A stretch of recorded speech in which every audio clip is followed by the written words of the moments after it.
شکورا، ہم یہ بھی نہیں کہتے تم ہمارا شکریہ ادا کرو، کیونکہ اللہ نے ہمیں یہ ذمہ داری دی ہے جو ہم کر رہے ہیں، اور فرما دیتے ہیں میں تمہارے حق میں ہمدرد ہوں، انی لکم ناصح امین، میں تمہارا ہمدرد ہوں، مجھے تم سے کوئی سوارتھ نہیں ہے۔ آدمی ہمدردی کی بات کرتا ہے تو آدمی سوچتا ہے کہ بھئی اس کے بعد کیا ہوگا، لاگڑی شیل بات کرتا ہے اس کے بعد کیا ہوگا، کہ کچھ نہ کچھ اپنا حصہ مانگے گا۔ تو اللہ کے نبی علیہ السلام سے فرما دیا کہ آپ لوگوں سے کہو ہم تم سے جو لاگڑی کرتے ہیں اس کے پیچھے ہماری کوئی غرض نہیں، کوئی سوارتھ نہیں، لا نرید منکم جزاء ولا شکورا۔ یہ مبارک محنت بھی اللہ نے چلائی، اس مبارک محنت کے کرنے والے بھی ہم سے چائے کی پیالی بھی نہیں مانگتے، اور اگر وہ مانگے تو پھر وہ تبلیغ والے نہیں ہیں، وہ اور کچھ ہے کہ یہ محنت در در کے ٹھوکر کھانا، ایک ایک کے پاس جانا، ایک ایک کے منت سماجت کرنا، خوشامد کرنا، کیوں؟ تاکہ اس اللہ کے بندے کو اچھا جیون مل جائے، اچھا جیون، اس لیے کہ اللہ پاک نے ہر انسان کے جینے کے طور طریقے بتائے ہیں، وہ طور طریقے اس باڈی کو بنانے والے نے بتائے ہیں اور اسی نے بنائے ہیں۔ اگر اس کے مطابق وہ اس جیون کو کر دے گا تو اس کو خوشحال زندگی ملے گی، اور اگر اس کے مطابق نہیں کیا تو دنیا میں جیسے کوئی آدمی مشین بناتا ہے، اس کے چلانے کے طور طریقے سمجھاتا ہے کہ اس مشین کو ایسے چلانی ہے۔ کوئی آدمی میرے جیسا بے وقوف یہ کہے بھائی میں نے یہ 5 لاکھ کی 50 لاکھ کی مشین خریدی ہے، اس میں آپ کی کیوں مانوں، اس کو تو میں اپنی مرضی سے چلاؤں گا۔ اور گاڑی لایا تھا پیٹرول والی اور اس میں کہہ رہا ہے بھائی میری مرضی اس میں چلے گی، میں اس میں ڈیزل ڈالوں گا۔ ارے بھائی آئل کی جگہ میں پیٹرول ڈالوں گا، تم کون ہو کہنے والے؟ تو اچھا بھائی بتاؤ 50 لاکھ کی گاڑی ہو کہ کروڑ والی گاڑی ہو چلے گی؟ یہ گھر میں اے سی لایا، وائر فٹنگ کرنے کی ترتیب ہے، وہ کہہ رہا ہے کہ جی آپ کی نہیں چلے گی، میں نے پیسے خرچ کیے ہیں، میں اپنی مرضی سے جیسے چاہوں گا کروں گا، لال کی جگہ پیلا لگا دو، پیلے کی جگہ لال لگا دو، آپ کون ہوتے ہیں کہنے والے؟ جی مشین چل جائے گی۔ جیسے دنیا کے یہ مشین ہے، اس کے بنانے والے نے اس کے ضابطے اور اصول بتائے، ایسے اس باڈی کو بنانے والے نے بھی اس کو چلانے کے اصول اور ضابطے سمجھائے۔ اگر اس کو ضابطے میں چلا جائے گا تو ہر ایک کو مزے کا جیون مل جائے گا، کیونکہ دین جو ہے دین وہ راحت بن کر اللہ نے دیا۔ دین میں کیا رکھا کہ انسانوں کے نفعوں کی جو چیزیں تھی، جو نفعوں کی چیزیں تھی، اللہ نے اس کو دین کا نام دے کر اتار دیا۔ جو انسان کے نفع پہنچانے والی چیزیں، اللہ نے اس کو دین بنا کر اتارا، اس کے علاوہ اور کوئی چیز نہیں ملے گی۔ انسانوں کو راحت کیسے پہنچے، وہ چیزوں کو اللہ نے دین کا حصہ بنا دیا۔ دیکھو یہاں بہت بڑا مجمع بیٹھا ہے، اس میں کچھ باپ بھی ہوں گے، کچھ بیٹے بھی ہوں گے۔ کیا کوئی باپ یہ چاہتے ہیں کہ میرا بیٹا میرے ساتھ بدتمیزی کرے؟ کیا کوئی باپ یہ چاہتا ہے کہ میرا بیٹا مجھے چانٹا مار دے؟ کیا کوئی باپ یہ چاہتا ہے میرا بیٹا اور کوئی حرکت میرے ساتھ کرے؟ یہ نہیں چاہتا۔ تو اسی بھاگ کو اللہ نے دین بنا دیا۔ بیٹے کو حکم دیا کہ تیرے باپ کا کیا درجہ ہے، کہ تیرے باپ کو سے پہلے آگے مت چل، تیرے باپ سے پہلے مت بیٹھ، اور جب بات کرے تو تیرے باپ کے سامنے آواز مت بلند کر، یہاں تک کہ اونگ کر کے اپنے باپ کے سامنے بات نہ کر۔ اگر اس بیٹے میں یہ دین آ گیا تب اس کے باپ کو راحت ملتی چلی جائے گی۔ ڈگلے نے پگلے، حضرت حسین رضی اللہ تعالیٰ عنہ ابا کے ساتھ کھانے بیٹھے تھے، حضرت علی رضی اللہ عنہ کے ساتھ، نیوالا اٹھانے کے موقع پر رکے ہوئے ہیں کہ تھالی میں بوٹی ہے، کیوں آپ رک گئے ہیں؟ کہ ہو سکتا ہے میرے ابا وہ کھانے کی تمنا کرتے ہوں اور وہ میں اٹھا لوں۔ راستہ چل رہے ہیں تو کبھی بیٹا آگے جا رہا ہے، کبھی پیچھے جا رہا ہے۔ پوچھنے والے نے پوچھا آپ کیوں ایسا کر رہے ہیں؟ کہ جی میرے ابا کے اس زمانے میں کچھ دشمن ہیں، تو میں کبھی یہ محسوس کرتا ہوں کہ میرے ابا پر آگے سے حملہ ہوگا تو وہ حملہ مجھ پر ہو، میرے باپ پر نہ ہو، اور میرے باپ کو پر کوئی دشمن اگر مجھے محسوس ہوتا ہے کہ پیچھے سے حملہ ہوگا تو میں سوچتا ہوں میرے اوپر پہلے حملہ ہو، میرے باپ پر حملہ نہ ہو۔ کہ یہ لاگڑی اللہ نے دین کے راستے سے بھری، کہ اگر ان اولادوں میں یہ چیز آ گئی تو اس کا باپ کبھی دکھی نہیں ہوگا، کیونکہ اللہ نے دین کے راستے سے بچوں کو سمجھایا کہ تمہارا اللہ تم سے اس وقت تک راضی نہیں ہوگا جب تک کہ تمہارے ماں باپ تم سے راضی نہ ہو۔ کہ ماں باپ کی لاگڑی بچوں کو دین کے راستے سے سمجھائی۔ اگر اس دین کے راستے سے یہ لاگڑی نہ سمجھائی جائے تو دنیا میں کوئی ایسی جگہ نہیں ہے جو ماں باپ کی اس طرح کی لاگڑی سمجھا دے۔ اس میں بہت سارے بچے بیٹھے ہوں گے. کیا کوئی بچہ چاہتا ہے کہ اس کی پرورش اس کا باپ نہ کرے، اس کی پرورش میں غفلت برتے؟ کوئی نہیں چاہتا. اس کا نام اچھا نہ رکھا جائے.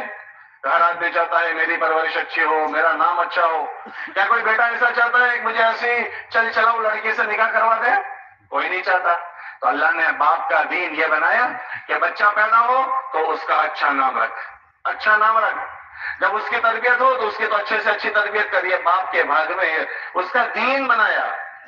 اور پھر اس کے بعد جب اس کے نکاح کی باری آئے تو اچھی لڑکی کے ساتھ تو اس کا نکاح کروا. یہ لڑکے کا دین ہے. جو وہ چاہتا ہے وہ اس کے ماں باپ کے ذمہ قرار دیا کہ جو انسانوں کے نفع کی چیز تھی باپ کے لیے وہ ماں باپ کے لیے بتائی، جو بچوں کے لیے تھا اس کو دین کے راستے سے نفع کی شکل بتا دی.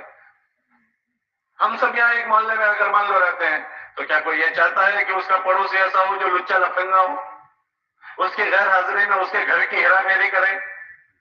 کوئی نہیں چاہتا. تو اللہ کے نبی علیہ السلام نے فرمایا کہ وہ مسلمان نہیں جو جس سے اس کا پڑوسی اس کی تکلیفوں سے مطمئن نہ رہے، کہ کوئی پڑوسی کسی پڑوسی کو دکھ نہیں دے گا، بلکہ پڑوسی کے حقوق میں یہ بتایا کہ اس کی طرف سے آنے والی تکلیفوں کو برداشت کیا جائے، اس کا لحاظ کیا جائے، اس کا خیال کیا جائے. اگر وہ بیمار ہو جائے تو اس کی عیادت کی جائے، اس کے گھر میں خوشی ہے تو اس کو مبارکباد دی جائے. اگر وہ دکھ میں آ گیا اور تم سے قرضہ لینے آیا ہے، تمہاری استعداد ہے تو اس کا تعاون کیا جائے. کہ پڑوسی کا سکھ کا بھاگیدار بنے، اس کا دکھ کا بھاگیدار بنے. ہم یہ چاہتے تھے کہ ہمارا پڑوسی ہمارے لیے ایسا ہو. اللہ نے ان ساری چیزوں کو دین بنا کر اتارا ہے. ابھی نکاح کی ایک تقریب ہو رہی ہے، کچھ بچے نکاح کے دیے تھے، یہاں تشریف لائے ہیں. اب یہ تو بچے نکاح کر لیتے ہیں تو ہم سوچیں کہ نکاح میں اللہ نے ہمارے لیے کیا چیز رکھی. کہ دین، یہ جتنے بھی چیزیں ہیں دین میں وہ انسانوں کے نفع کی چیزیں اللہ نے دین بنا کر اتارا ہے. سیٹھ اور نوکر ہوتا ہے، کوئی یہ سیٹھ نہیں چاہتا کہ اس کا نوکر اس کے ساتھ خیانت کرے اور اس کے دکان میں ہیرا پھیری کرے. تو نوکر کے دین میں اس کو دین بنایا کہ وہ امانت دار ہو، وہ کامچور نہ ہو، قوی الامین. وہ قوی ہو، اپنی پوری طاقت لگائے کام میں، اور وہ امانت دار رہے، سیٹھ کے کام میں ہیرا پھیری نہ کرے. اس کو دین بتایا. اب اگر اس کے نوکر میں وہ دینداری ہے، وہ کام چور نہیں ہوگا، وہ مال چور نہیں ہوگا، بشرطے کہ اس کے اندر یہ دینداری آ جائے. سیٹھ کے لیے فرمایا کہ تو اپنے نوکر سے اس کی استعداد سے زیادہ کام نہ لے، اور جب اس کے پیشانی کا پسینہ سوکھے اس سے پہلے اس کی مزدوری دے دے. اگر یہ دین آقا میں آ گیا کبھی اس کا نوکر دکھی نہیں ہوگا. سیٹھ کا سیٹھ میں آ جائے، نوکر کا نوکر میں. کوئی راجا بن گیا تو راجا کا حکم ہے کہ تو اپنی پرجا کے ساتھ انصاف کا معاملہ کر. ایسا نہ ہو جائے کہ کسی کی محبت یا کسی کی دشمنی تجھے حق اور انصاف سے ہٹا دے. کہ تجھے اللہ نے راجا بنایا، آدمی یا تو محبت میں بارڈر چھوڑ دیتا ہے یا تو دشمنی میں چھوڑ دیتا ہے. تو اس کا حکم یہ دیا اور پھر فرمایا کہ اگر تو نے یہ کام کیا تو ہم تجھے کیا دیں گے کہ کل قیامت کے دن سب لوگ تپتی ہوئی زمین پر ہوں گے، سورج سوا نیزے پر ہوگا، لوگ پسینے میں شرابور ڈوبے ہوئے ہوں گے. ایسے میں ہم تجھے اپنے عرش کے نیچے جگہ دیں گے، اپنے عرش کے نیچے. پرجا کو حکم دیا تم اپنے راجا کے ساتھ کیسے رہو گے کہ تمہارا حاکم ہے، تمہارا بڑا ہے، اس کی عزت کرو، اس کا احترام کرو. تمہیں اس کی بات ماننی ہے. اللہ نے قرآن میں حکم دیا اللہ کی بات مانو، رسولوں کی بات مانو اور اپنے بڑوں کی بات مانو. اب اگر اس پرجا میں دین ہے تو وہ اس کا راجا اپنی پرجا سے سکھ شانتی کے ساتھ رہے گا، ورنہ کبھی بھی پرجا بغاوت کر سکتی ہے. اگر راجا میں دین نہیں ہے تو راجا کبھی بھی کچھ بھی کھیل کھیل سکتا ہے.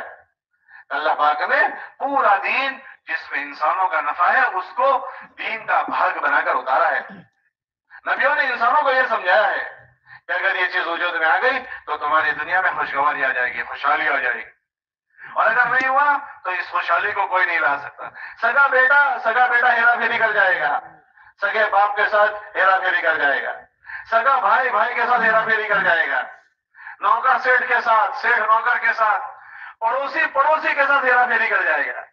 اگر ان سب پر کوئی لگام ڈالتا ہے اور کسی کو کوئی روکے ہوئے ہے تو وہ اللہ کا دین ہے اور اللہ کا ڈر ہے جو اس کو لگام ڈال کر رکھے گا. کوئی کوڑوں سے اور کوئی ڈنڈوں سے نہیں صحیح ہوتا. اگر کوڑوں سے ڈنڈوں سے اور جالوں سے صحیح ہو جاتا تو پچھلے زمانے کے مقابلے میں آج کے زمانے میں جیلیں بڑھ گئی. لیکن کیا جیلوں کے بڑھنے کے بعد جرائم کم ہو گئے؟ دنیا میں جیلوں کے بننے کے بعد جرائم کم نہیں ہوئے.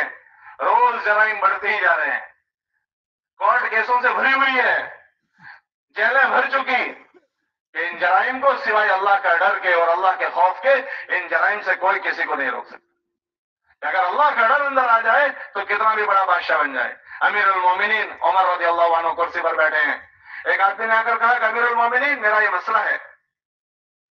تو امیر المومنین نے کہا کہ میں جب اس کام کے لیے بیٹھتا ہوں تب تو آتا نہیں, اور جب میں اپنے کام میں مشغول ہو گیا آ کر مجھے پریشان کرتا ہے. ایک کوڑا لگا دیا. وہ تو آدمی چلا گیا. ایک دم احساس ہوا امیر المومنین کو. کیا کہہ رہے ہیں اپنے آپ کو؟ کہ عمر تو ذلیل تھا, تجھے اللہ نے عزت دی, پھر اللہ نے تجھے لوگوں کا بادشاہ بنایا, تجھے اللہ نے لوگوں کا راجا بنایا. اب ایک آدمی آ کر تجھ سے ایک بات کہتا ہے تو اس سے اس لہجے میں بات کرتا ہے, کل قیامت کے دن اللہ کو تو کیا جواب دے گا؟ ہل گئے اپنی کرسی پر, بادشاہ سلامت ہل گئے کہ مرنے کے بعد کیا ہونے والا ہے اس کا احساس پیدا ہو گیا. کوڑا لیا اور اس آدمی کو ڈھونڈنے نکلے, اور اس آدمی کو پا لیا اور کہنے لگے بھائی صاحب یہ کوڑا لیجئے اور یا تو مجھ سے بدلہ لے لیجئے یا تو مجھے معاف کر دیجئے. ایک ڈر پیدا ہو گیا کہ کرسیوں پر بیٹھنے والا بھی اپنے آپے سے باہر نہیں جائے گا. اس کے پاس جو جس سطح پر پہنچ جائے اپنے آپے کے باہر نہیں جائے گا. کہ ان چیزوں کو سمجھایا گیا ہے اس دین کے راستے سے کہ اس دین میں ہمدردی ہے, خیر خواہی ہے. ہمارے نبی علیہ السلام نے اپنے دین کی پہچان کروائی, الدین والنصیحہ. دین میں سراسر ہمدردی اور خیر خواہی ہے. یہ ہمدردی کی باتیں ہیں کہ انہی چیزوں کو سمجھایا جاتا ہے. کئی لوگوں ان دین کو تم اپنے پر بوجھ نہ سمجھاؤ. یرید اللہ بکم اليسر ولا یرید بکم العسر. اس دین کے راستے سے اللہ تمہارے سکھی جیون کو چاہتے ہیں, تمہیں دکھی کرنا نہیں چاہتا ہے. یہ آ جائے گا تو سکھ میں پڑ جاؤ گے, یہ نہیں ہوگا تو دکھ میں پڑ جاؤ گے.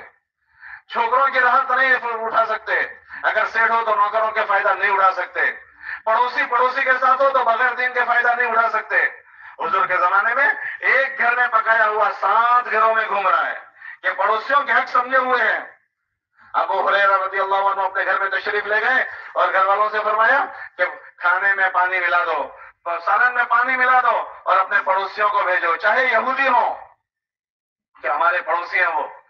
اللہ فرماتے ہیں کہ ہم ان دین کے راستے سے تمہارے لیے آسانیاں چاہتے ہیں. یہ تو ہم نے دین کو اپنے ذہن سے پتہ نہیں کیا سوچ رکھا ہے کہ دین کا مطلب اگوڑ. دین کا مسئلہ اگوڑ نہیں ہے, دین کا مسئلہ سگوڑ ہے. کہ دین میں سب جگہ سگوڑ ہی سگوڑ ہے, سگوڑ ہی سگوڑ. یہ ابھی مثال کے طور پر یہ دلہے آئے ہیں. اب یہ دلہے کہ ان کی ایک چاہت ہے کہ بھائی ہماری جی کی چاہت ہے, خواہش ہے, اب اس کو کیسے پوری کریں؟ تو اللہ نے ایک جملے سے ایسی عورت کو اس کے لیے حلال کر دیا جو آج کے اس بول سے پہلے اس کو نگاہ سے دیکھ نہیں سکتا تھا. پرائی لڑکی کو اس کے پاس لا کر بٹھا دیا اور اس کو اس کے اوپر حقدار بنا دیا. اللہ کے نبی علیہ السلام سے پوچھا گیا کہ عورت پر شوہر کا کتنا حق ہے؟ تو اللہ کے نبی علیہ السلام نے فرمایا کہ شوہر اس کے لیے اتنا بڑا درجہ رکھتا ہے کہ اگر اللہ کے بعد کسی کو سجدہ کرنے کا حکم ہوتا تو ہم اس عورت کو حکم دیتے کہ اپنے شوہر کو سجدہ کر, مگر چونکہ یہ دین میں ہے ہی نہیں کہ اللہ کے علاوہ کسی کو سجدہ کیا جائے. جس عورت کو یہ اللہ کا ڈر آ جائے کیا اس سے اس کا شوہر کبھی دکھی ہوگا؟ حضور علیہ السلام کے پاس ایک لڑکی آئی اور فرمایا حضور میرا نکاح ہونے والا ہے, میرے نکاح کا دین سمجھائیے.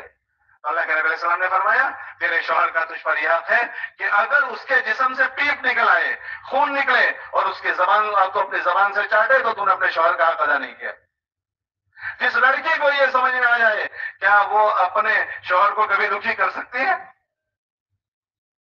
اللہ کے نبی علیہ السلام کے زمانے میں اس دین کے راستے سے یہ چیز چلائی گئی تو ہر آدمی سکھ محسوس کر. اللہ کے نبی علیہ السلام کے زمانے میں ایک آدمی تھا, مزدور آدمی تھا. مزدور کیسے راحت کے نقشے قائم ہوتے ہیں. وہ ایک آدمی مزدور تھا, مزدوری کرنے گیا, روزے سے تھا, روزے سے. اس کے گھر میں ایک چھوٹا بچہ تھا, وہ بیمار ہو گیا. وہ بیمار ہوا تو اللہ کی شان, وہ جب چلا گیا بچے کا انتقال ہو گیا. اب وہ عورت یہ سوچنے میں پڑ گئی کہ میرا شوہر جب واپس آئے گا تو میرا شوہر ایک تو روزے سے ہے, مزدور آدمی ہے, مزدوری کر کے آئے گا, اور وہ آتے ہی پہلا یہ پوچھے گا کہ بچے کا کیا حال ہے. اگر میں نے یہ بتایا کہ بچے کا انتقال ہو گیا تو میرا شوہر دکھی ہو جائے گا. میں ایسا کیا کر سکتی ہوں کہ میں اپنے شوہر کو راحت پہنچاؤں؟ تو اس عورت نے کیا کیا؟ بچے کو غسل دیا، کفن پہنایا اور جنازہ تیار کیا. اور اس کے بعد اب دلہن کی طرح وہ سنور کر تیار ہو گئی. جب اس کا شوہر آیا اور اس نے پوچھا کہ بچے کا کیا حال ہے تو کہنے لگی کہ الحمدللہ بیٹا راحت میں. وہ تو چھوٹا بچہ ہے، سیدھا جنت میں گیا کہ وہ بیٹا راحت میں ہے. اس کے میاں سکون سے افطار کیا اور نماز عشاء کی پڑھی اور اپنی بیوی کے ساتھ اپنی ضرورت پوری کی. بیوی نے نہیں بتایا کہ گھر میں بچہ مرا ہوا ہے. جب صبح ہوئی تو بچے سے شوہر سے کہنے لگی اچھا یہ بتاؤ کہ اگر کوئی آدمی ہمیں امانت دے اور وہ واپس مانگے تو ہمیں کیا کرنا چاہیے؟ کہ دے دینی چاہیے. اچھا ہمیں اللہ نے ایک بچہ دیا تھا امانت، وہ اللہ نے لینے بھیجا، ہم نے دے دیا، وہ بچہ ہم نے دے دیا. تو شوہر کہنے لگا کب؟ کہا جی کل سے ایسا ہوا. کہ آپ نے بتایا بھی نہیں؟ آپ روزے سے تھے، مزدوری کر کے آئے تھے، آپ دکھی ہو جاتے. اب آپ فجر پڑھنے جا رہے ہیں تو آپ اس کو لے کر جائیے تاکہ اللہ کے نبی کی مسجد میں نماز ہو جائے. وہ اس بچے کو لے کر گئے، نماز جنازہ پڑھی اور حضور کو سنایا میری بیوی نے میرے ساتھ ایسا معاملہ کیا. اللہ کے نبی علیہ السلام نے فرمایا اللہ آپ کی آج کی ملاقات میں برکت دے. پھر اللہ نے اس اولاد میں بہت برکت دی کہ بیویاں ایسا نقشہ بنائے گی جب اس کو اپنے شوہر کا دین پتا ہو. شوہروں کو بیویوں کا دین سمجھایا. اللہ کے نبی علیہ السلام نے فرمایا کہ تم اپنی بیویوں کے ساتھ اچھے سلوک کرو. وَعَاشِرُوهُنَّ بِالْمَعْرُوفِ، اپنی بیویوں کے ساتھ حسن سلوک سے پیش آؤ. یہ لڑکی آج تک اپنے ناز نخروں کے ساتھ اپنے ماں باپ کے ساتھ پل رہی تھی. اپنی پوری آرام کی زندگی چھوڑ کر ایک بول میں تمہارے گھر میں آ چکی ہے. اس نے اپنے ساری چیزیں چھوڑ دی، اپنے جذبات، اپنے پیارے ماں باپ چھوڑ دیے. ماں باپ کو کون چھوڑتا ہے؟ اور بچے سے ماں باپ کبھی نہیں چھوڑتے. بچی شادی کر کے سسرال میں چلی جائے گی تو وہاں سے بھی ماں باپ کی خیریت پوچھتی رہے گی. چھوکرا نہیں پوچھے گا، چھوکری پوچھے گی. اللہ کے نبی علیہ السلام سے پوچھا گیا قیامت کب آئے گی؟ تو فرمایا جب لڑکی ماں باپ کی نافرمان ہو جائے. لڑکی تو لڑکا تو ہوتا ہی ہے نافرمان، وہ تو شادی کرتے ہی بدل جاتا ہے. ہر آدمی سوچ رہے کہ میں اپنے ماں باپ کو کتنا ٹائم دیتا ہوں. اسی لیے شوہر کے لیے پوچھا گیا کہ شوہر پر پہلا حق کس کا ہے؟ کہ شوہر پر پہلا حق ماں باپ کا ہے، کیونکہ وہ ماں باپ کا وفادار ہوتا ہی نہیں ہے. لڑکی کے لیے پوچھا گیا کہ لڑکی پر پہلا حق کس کا ہے؟ کہ لڑکی پر پہلا حق شوہر کا ہے کہ وہ سسرال میں جا کر بھی ماں باپ سے کٹتی نہیں ہے، وہ ماں باپ سے جڑی ہوئی ہے. اب فرمایا کہ اس کے اوپر سب سے پہلا حق ماں باپ اس کے شوہر کا ہے. وہاں جائے گی تو بھی امی کو فون کرے گی امی کیسی ہو، خیریت سے ہو، طبیعت آپ کی ٹھیک ہے، امی دوائی لی، ابو نے دوائی لی، ابو کیسے ہیں؟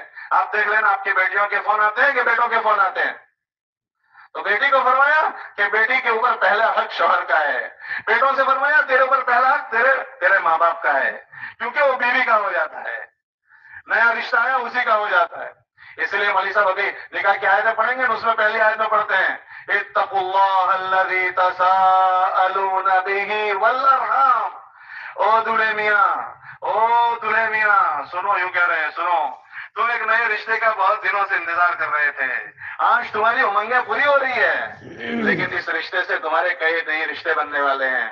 ایسا نہ ہو کسی نئے رشتے کے تم ہو جاؤ. ہم نے بہت سارے رشتے پہلے سے تمہارے بنا کر رکھے ہیں، پیٹ کے رشتے. ایسا نہ ہو جائے اس نئے رشتے کے مگن میں تم کھو گئے اور اپنے پیٹ کے رشتوں کو بھول گئے. والارحام، کہ ہم نے پیٹ کے رشتے پہلے ہی بنائے ہیں. شادی ہونے کے بعد سسرال کے سب کام اچھے لگتے ہیں، جہاں بیوی آوے اس کے سارے کام اچھے لگتے ہیں. پھر بہنوں کے کام اچھے نہیں لگیں گے، سگے بھائی کے نہیں لگیں گے، سالے کے اچھے لگتے ہیں، سالیوں کے اچھے لگتے ہیں. حالانکہ سالی حرام ہے، حرام. ہاں سالی حرام ہے. تو یہ فرمایا کہ ہم نے یہ پہلی ابھی مول صاحب پڑھیں گے، پہلی آیت میں پڑھیں گے انا خلقناکم من نفس واحدۃ. او دلہے والو، اے دلہن والو، ایک ہی جان سے آدم اور حوا سے تم کو بنایا ہے. تم کوئی اونچ نیچ نہیں، تم میں کوئی چھوت اچھوت نہیں. تم سب ایک ماں باپ کی اولاد ہو. کوئی کسی کو اونچا نہ بتائے، کوئی کسی کو نیچا نہ بتائے. تو تیرے پیسوں سے بڑا نہیں ہو گیا، تو اپنی مالداری سے بڑا نہیں ہو گیا، وہ اپنی غریبی سے چھوٹا نہیں ہو گیا. انا خلقناکم من نفس واحدۃ وخلق منها زوجها. تجھے جس پانی سے بنایا ہے اسی پانی سے تیری بیوی کو بنایا ہے. اور ہم نے تمہارے اندر خاندان قبیلے بنائے، وَجَعَلْنَاكُمْ شُعُوبًا وَقَبَائِلَ لِتَعَارَفُوا، تمہارے یہ پٹھان، یہ سید، یہ شیخ، یہ گھانچی، یہ فلاں، یہ میمن، یہ اوڑکھان کے لیے، اوڑکھان کے لیے، اس سے ادھک اس کا کوئی درجہ نہیں، کوئی کسی کو چھوٹا بڑا نہ بتائے۔ ابھی مولوی صاحب پہلی آیت میں پڑھیں گے، کیوں کہ نکاح کے بعد کوئی آدمی آنکھیں نہ نکالے میں ایسے خاندان کا تو ایسے گھرانے کی، اِنَّا خَلَقْنَاكُم مِّن نَّفْسٍ وَاحِدَةٍ وَخَلَقَ مِنْهَا زَوْجَهَا وَبَثَّ مِنْهُمَا رِجَالًا كَثِيرًا وَنِسَاءً اتَّقُوا اللَّهَ، اللہ سے ڈرنا، بھید بھاؤ مت کرنا، اتقوا اللہ الذی تساءلون بہ والارحام، اپنے پیٹ کے رشتوں کو مت بھول جانا، آج تمہارا رشتہ جوڑ رہا ہے۔ یہ دوسری آیت میں مولوی صاحب پڑھیں گے، اتقوا اللہ وقولوا قولا سدیدا، کہ تمہارا رشتہ ہو گیا، اب پھر فیملی سنسار چلے گا، ہو سکتا ہے کبھی مت بھید ہو جائے، میاں بیوی میں مت بھید ہو جائے، تو تم اپنے چھوکروں کی ہمدردی کرو گے، تم اپنے چھوکروں کی طرفداری کرو گے، تم اپنی چھوکری کی طرفداری کرو گے، خبردار اگر طرفداری کی، تمہارے اندر واد نہیں ہونا چاہیے، برادری واد، قوم واد، خاندان واد، کچھ نہیں، اتقوا اللہ، اللہ سے ڈرنا، وقولوا قولا سدیدا، کبھی اگڑی سویس ہو جائے، انصاف کی بات کرنا، انصاف کی بات کرنا، ایسا نہ ہو جائے کہ تم بعد میں چلے گئے، بچی غلطی پر ہے پھر بھی اس کا پکش لے رہے ہیں، چھوکرا غلطی پر ہے پھر بھی اس کا پکش لے رہے ہیں، اگر ایسا کیا اور تم نے پکش لے لیا تو اللہ فرماتے ہیں کہ تمہارے اعمال برباد ہو جائیں گے، اور اگر تم نے انصاف سے برتاؤ کیا تو، اگر انصاف سے برتاؤ کیا، یصلح لکم اعمالکم ویغفر لکم ذنوبکم، یہ تمہارے اعمالوں کو برباد ہونے سے بچا لے گا کہ تمہارے اندر انصاف ہے۔ پھر مولوی صاحب ایک آیت اور آگے پڑھیں گے، اتقوا اللہ، اللہ سے ڈرنا، ولا تموتن الا وانتم مسلمون، کہ اس حال میں تمہاری موت آئے کہ تم مسلمان ہو۔ تینوں آیتوں میں اللہ سے ڈرایا، نکاح کرنے والوں سے اللہ سے ڈرنا، کیونکہ اگر اللہ کا ڈر ہے تو ہی وہ اپنے اوپر لگام ڈالے گا، اور اگر اللہ کا ڈر نہیں ہے تو برادری کی لگام، قوم کی لگام، سماج اور سوسائٹی، ساسو سسرے کی لگام۔ آج میں دیکھتا ہوں سماج میں اکثر ساسو سسرا بیچ میں آتا ہے۔ اللہ کے نبی علیہ السلام کے 11 نکاح ہوئے ہیں، 11 نکاح میں آپ کہیں بھی ساسو سسرے کو بیچ میں نہیں دیکھو گے، کوئی اوڑکتا نہیں ہے کہ ساسو سسرے کا کیا نام تھا۔ یہ 4 5 6 جانتے ہیں کہ دو خلفائے راشدین میں 2 داماد ہیں، اور 2 کے حضور کے 2 داماد، اور حضور 2 کے داماد، یہ 4 کو جانتے ہیں، اور ایک ابو سفیان کو جانتے ہیں اور ایک کو جانتے ہیں، باقی کوئی 11 میں سے کسی کو جانتا ہی نہیں، کہ ان کو چین سے جینے دو، ساسو سسرے تم چین سے جینے دو، بیچ میں ڈسٹرب مت کرو، ساسو کا کام نہیں کیا تو مسئلہ، سسرے کا کام نہیں کیا تو مسئلہ، یہاں نہیں کیا تو مسئلہ، وہاں نہیں کیا تو مسئلہ، آنے والی لڑکی پر ساسو سسرے کا کچھ نہیں، ہاں اس کو ہم یہ سمجھائیں گے کہ تیرے ماں باپ نہیں ہیں مگر ماں باپ سے کم بھی نہیں ہے، اگر تو نے ان کے سوا خدمت کی تو کل یہ تو بھی ساسو بنے گی، جیسی کرنی ویسی بھرنی، اگر تو نے اچھے کرتوت کیے ہیں کل تو بھی ساسو بننے والی ہے، تیرے بھی داماد آنے والے ہیں، تجھے اچھا تیرا بدلہ ملے گا، اور اگر نہیں کیا تو ہنسی ہنسی نے کریلا پاپ، رڑی رڑی نے بھوگوا پڑشے، یہ بھلا نہیں دیا جائے گا، یہ سب محفوظ ہوتا ہے، یہ سمجھایا جائے گا، ضابطے میں نہیں لیا جائے گا، برتن کیوں نہیں دھوئے، کپڑے کیوں نہیں دھوئے، ٹارچر نہیں کیا جائے گا، تو کیا ہے اللہ نے انسانوں کی ضرورت ہے یہ آسان بنائی، دنیا میں سب سے آسان کام 2 چیزیں بنائی، ایک بنایا نکاح اور ایک بنایا حج، حج سب سے آسان، کوئی آیت فرض نہیں اور کوئی دعا فرض نہیں یاد کرنے کی، اور نکاح میں سب سے آسان، سب کی ضرورت کی چیز ہے کہ چلتے چلتے نکاح کر لو، نکاح سب سے آسان، 2 چیزوں کی ضرورت، تیسری کوئی چیز ہی نہیں، کہ 2 چیزیں کون سی، ایک گواہ ہو اور دوسرا لڑکے لڑکی کا قبول کرنا، خطبہ کا وہ سنت ہے، نکاح میں مہر واجب ہے، اگر رہ گئی بعد میں کر دو، اور 2 ہی چیزیں کہ چلتے چلتے، اتنا آسان کہ ضرورت ہے اس لیے آسان ہے، پانی ضرورت تو وہ آسان، کھانا ضرورت وہ آسان، نکاح ضرورت وہ آسان۔ ایک صحابی ایک دوست کو لے کر گئے کہ فلاں گھر میں چل میرے ساتھ رشتہ کرنے کے لیے، وہ دونوں گئے، گھر والوں سے بات کی، گھر والے کہنے لگے وہ جو باہر کھڑا ہے وہ تو ہمیں پسند نہیں ہے، کہا اچھا تو پھر کہ تم آئے ہو تم پسند ہو، کہ میں پسند ہوں، بیٹھ جاؤ، نکاح پڑا، باہر آئے، وہ باہر کھڑا تھا، اس نے پوچھا کیا ہوا، کہا ہو گیا، کہ کیا ہوا، کہ تم پسند نہیں آیا میں پسند آ گیا، ہاں اتنا آسان نکاح تھا، یہ ضرورت کی چیز ہے، ہم نے اس میں بریکٹ لگا دیے لوازمات، اس لوازمات کی وجہ سے یہ اتنا آسان اتنا مشکل ہو گیا کہ لڑکیاں بالغ ہونے کے بعد گھروں میں بیٹھی رہتی ہیں۔ ہمارے سماج اور سوسائٹی کے رواجات اس نے نکاحوں کو اتنا بھاری کر دیا کہ وقت پر نکاح نہ ہونے کی وجہ سے دنیا بھر کے خرافات ہمارے بیچ میں گھس گئے۔ ارے بھائی جب صبح کھایا ہے شام کو تو بھوک لگنی ہی لگنی ہے، اور شام کو کھانا نہیں ملے گا تو میں کچھ بھی کروں گا۔ ایسے جب لڑکے کی عمر ہو گئی اس کو کھانا چاہیے، لڑکی کی عمر ہو گئی وہ اپنی ضرورت پورا کرنا چاہے گی۔ اگر اس کے ماں باپ اس کو لیٹ کریں گے اور وہ اگر گناہوں میں مبتلا ہوئی اس کے ذمہ دار اس کے ماں باپ ٹھہریں گے۔ اسی لیے اللہ کے نبی علیہ السلام نے فرمایا 3 چیزوں میں دیری نہ کرو، اس میں جب لڑکی بالغ ہو جائے فوراً نکاح کروا دو۔ ہم یہ سوچتے ہیں کہ لڑکا اپنے پیروں پر کھڑا نہیں ہوا اور اس کے پیروں پر کھڑا ہو جائے گا تب کروائیں گے۔ اللہ قرآن میں فرماتے ہیں وَأَنكِحُوا الْأَيَامَ مِنكُمْ وَإِمَائِكُمْ کہ تم اپنی بیواؤں کے نکاح کروا دو، اپنی لڑکیوں کے نکاح کروا دو۔ إِن يَكُونُوا فُقَرَاء اگر وہ غریب ہیں ہم مالدار کر دیں گے۔ وہ آتے ہی اس کا نصیب لے کر آئے گی، اس کے چھوکرے نصیب لے کر آئیں گے۔ ہم نے ان کے نصیبوں کو تالے لگا دیے کہ شادی نہیں کرواتے، وہ بچہ فقر و فاقہ سے نہیں نکلتا۔ حضور علیہ السلام کے پاس ایک آدمی آیا کہ میں حالات میں ہوں، کا نکاح کر لو، پھر بھی حالات دور نہیں ہوئے کہ دوسرا نکاح کر لو، پھر حالات نہیں ہوئے کہ دوسرا تیسرا نکاح کر لو، کہ وہ آنے والی کوئی نہ کوئی نصیب لے کر آئے گی۔ اللہ کے علی قرآن میں فرما رہا ہے، قرآن اور ایک ہماری بدھی ہے، ایسا ہوگا تو ایسا کریں گے۔ اور قرآن فرماتا ہے کہ جب نکاح کی عمر ہو جائے نکاح کروا دو، اگر وہ غریب ہیں ہم اپنے قدرت سے اسے مالدار کر دیں گے۔ اس لیے اپنے لڑکیوں کو وقت پر نکاح کروا دو۔ ہم ان کو سیٹل ہونے میں ان کے اندر خرافات پیدا کر دیتے۔ آج کے ماحول میں دیکھو ابھی تو رشتہ بھی نہیں ہوتا، موبائل لے لیتے ہیں، لڑکا لڑکی بات کرتے ہیں۔ کیا آپ یہ سمجھتے ہیں کہ جب باتیں شروع ہوگی تو آگے کچھ نہیں ہوگا؟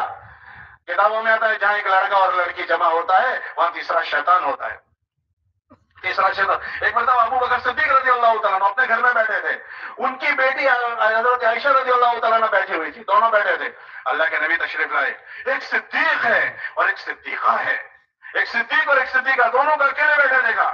فرمایا اچھا تم دونوں اکیلے تنہائی میں بیٹھے ہو، کاش کہ تمہارے بیچ میں کوئی تیسرا آدمی ہوتا کہ شیطان اس میں کام کر جائے گا۔ ایک مرتبہ حضرت عمر کو دیکھا کسی آدمی نے کہ اپنے گھر کے دروازے پر بیٹھے ہیں، وہ بازار جا رہے تھے، واپس آئے تو دیکھا دوبارہ وہیں بیٹھے ہیں۔ کہا عمر آپ ایسے نہیں بیٹھا کرتے، یہاں کیسے بیٹھے ہو؟ تو فرمایا کہ گھر میں میری بیٹی آئی ہوئی ہے، وہ اکیلی ہے، حضرت حفصہ۔ عمر کون ہے؟ جس سے شیطان جس گلی سے عمر چلا جائے وہاں سے شیطان بھاگ جاتا ہے۔ عمر کہہ رہے ہیں کہ میرے گھر میں بیٹی آئی ہے اور وہ تنہائی میں ہے، میرا جی نہیں چاہتا کہ میں اس کے ساتھ وقت گزاروں، اس لیے یہاں بیٹھا ہوں۔ علماء نے لکھا 7 مردوں کے لیے 7 عورتیں ہیں، غلطی سے بھی اگر شہوت سے ان کو ہاتھ لگ گیا ہمیشہ کے لیے بیوی حرام ہو جاتی ہے۔ اس میں ایک بیٹی بھی ہے، غلطی سے ہاتھ لگا دیا شہوت والا، علماء سے پوچھنا بس رہے، اس کو کہتے ہیں حرمت مصاہرت۔ اور اگر طلاق ہو جائے تو اس میں تو ہیلا حوالہ ہو کر بیوی واپس بھی آئے گی، اور اگر غلط ہاتھ پڑ گیا تو اس کے بعد تو ہمیشہ کے لیے بیوی حرام۔ بیوی کے لیے 7 مرد ہے، ان 7 مردوں پر اگر اس نے گناہ کے ساتھ ہاتھ ڈال دیا ہمیشہ کے لیے شوہر حرام۔ ہم نے دین نہیں سیکھا، یہ دین کے راستے سے جو باتیں سمجھائی جا رہی ہے اچھا جینا جیون دینے کو کہا جا رہا ہے۔ اے لوگوں اس دین کو سیکھو، اس دین کو سیکھ کر اپنے جیون میں آسانیاں پیدا کرو۔ اگر یہ چیزیں ہو گئی تو پھر انشاءاللہ خوشی کی خوشحال زندگی جینا ملے گی، ورنہ اگر ایسا نہیں ہوا تو ہم اپنی سماج اور سوسائٹی کے طور طریقے پر ہوں گے اور اس میں اللہ کی نافرمانیاں ہوگی۔ جوائنٹ فیملی والے بہت اللہ کی نافرمانی کرتے ہیں کہ گھر میں دیور ہے جیٹھ ہے اور وہ کہتے ہیں ہم جوائنٹ رہتے ہیں، ارے بھائی دیور حرام ہے، اس پر جیٹھ اس کا دیکھنا حرام ہے۔ حضور سے پوچھا گیا کہ حضور دیور اور جیٹھ کا کیا حکم ہے؟ فرمایا وہ تو موت ہے، موت۔ باہر کا آدمی آ کر کوئی گناہ کرے گا تو 10 آدمی پوچھنے والے مل جائیں گے، جیٹھ گھر کے گھر میں برائی کرے گا، دیور کے گھر میں برائی کرے گا، اس کو کون پوچھے گا؟ کبھی اس کے سسر کو بہو اچھی لگ گئی، کبھی جیٹھ کو کبھی دیور کو، اس کا کیا حال بنے گا؟